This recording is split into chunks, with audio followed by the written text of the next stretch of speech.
કડીના કુંડાળ ગામે રહેતો પરિવાર પોતાના વતન સોજા ખાતે ગયો અને તસ્કર હોય તેમના ઘરને નિશાન બનાવી ઘરમાં પડેલ 5.98 લાખની મત્તાની ચોરી કરી રફુ ચક્કર.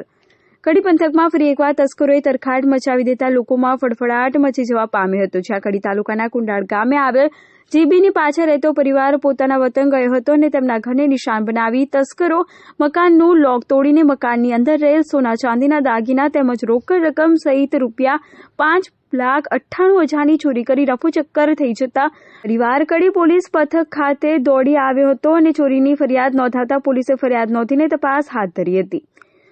માણસા તાલુકાના સોજા ગામના વતની અને અત્યારે હાલ કડી તાલુકાના કુંડાળ જીબીની પાછળ આવેલ ગજાનન સોસાયટીમાં રહેતા દલસુખભાઈ કડી કુંડાળ સિવિલ હોસ્પિટલ એક્સરે વિભાગમાં ટેકનિશિયન તરીકે નોકરી કરી પરિવારનું ગુજરાન ચલાવી રહ્યા છે અને તેમના પિતાને કેન્સરની બીમારી હોવાથી તેઓ 23/12/2023ના દિવસે તેમના પિતાને લઈને અમદાવાદ સિવિલ હોસ્પિટલ ખાતે ગયા હતા.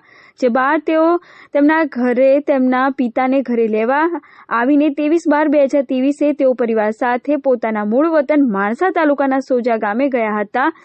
કુંડાળ ગામે આવેલ ગજાનન સોસાયટીમાં રહેતા દલસુખભાઈ પરિવાર સાથે પોતાના મૂળ વતને ગયા હતા. જ્યાં તેમના પડોશમાં રહેતા ઠાકોર મનોજે તેઓને ફોન કરીને કહ્યું કે તમે બહાર ગયા છો અને તમારા દરવાજામાં લોક મારેલું નથી.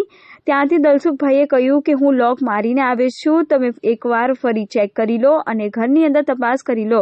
જેવું કહેતા તેમના બાજુમાં રહેતા તેમના પડોશી મકાન ખોલીને મકાનની અંદર જતા મકાનમાં રહેલ સરસામાન અસ્તવ્યસ્ત હાલતમાં જોવા મળ્યું હતું.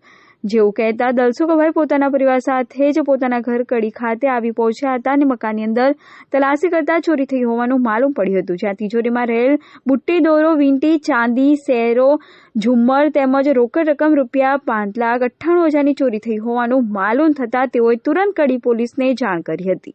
જ્યાં ઘટના સ્થળે પોલીસ દોડી આવી હતી અને તેમના નિવેદનના આધારે ગુનો દાખલ કરી વધુ કાર્યવાહી હાથ ધરી હતી.